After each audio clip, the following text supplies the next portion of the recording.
I'm Mike Ventrella, and I've been building this for about 2 years, off and on throughout the summers and winters.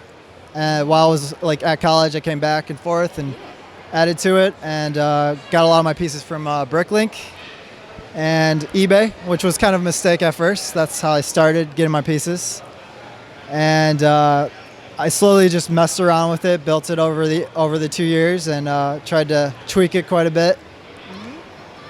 Yeah, it's some really cool stuff in here. One thing I noticed right off is the nice lights. So how did you incorporate those in there? Well, the lights, that was just recent, actually. I decided people need to look in there while I'm gone and stuff, and that actually helps allow people to see inside there. So I thought that was a cool thing I added.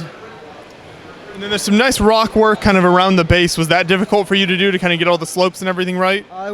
It was a little tricky, yeah. Because I kind of gave it a more rougher look from what you usually see, so a lot of playing around there, but I think it looks pretty decent. Another thing that's interesting is all your different types of floor surfaces, so you can talk about those and the different pieces you use to achieve those. Well, okay, so the flooring was something I was trying, this is different for me, so I was like, I want to make it look to where it has color, it brings people's eyes in. And patterns, I wanted to give it this artistic, gothic kind of look, and have a little bit of patterns in there. That's why I tried the cheese bricks right there, which allows me to have a triangle pattern right by the entrance. Kind of pops that out, attracts you more to that area, which is what I want to achieve. And I added lots of, different techniques and stuff in there, which I looked up and stuff, to try to figure out techniques. Some of them I came up on my own, but a few of them, I got inspiration from Flicka and, other places. Sure, yeah, which is great. Surrounded by all these talented builders here, it's always cool to see what other people are doing. Right, yeah. And then I like what you've done with the minifigs as well, so you can talk about those and kind of, is some of that stuff custom or how does that work?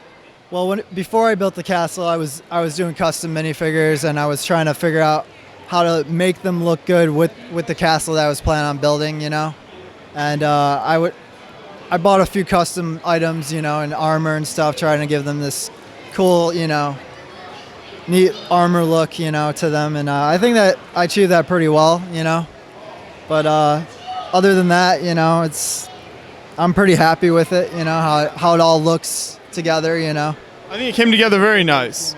Did it? Is this all in one big section when you move it around, or how does that work? Well, yes, you can move it either all as one piece, or you could take off, the top. The tower comes apart, to help transport it easier. Otherwise, it's just gonna, the tower's gonna fall off if I don't take that off. So yeah. Exactly. Try not to ruin it in the transportation. Right. And then I like what you did with the trees as well. How did you achieve that effect? The trees, I was trying to figure out something that would kind of bring people in a little bit more, and the red I felt was a way to do that. So I decided to throw a tree in the courtyard. Kind of got inspiration from Game of Thrones and stuff too, with that. Lord of the Rings, So yeah. Well, very nice. I think the build turned out great, and thanks for bringing it to Brickworld and displaying it. Thank you.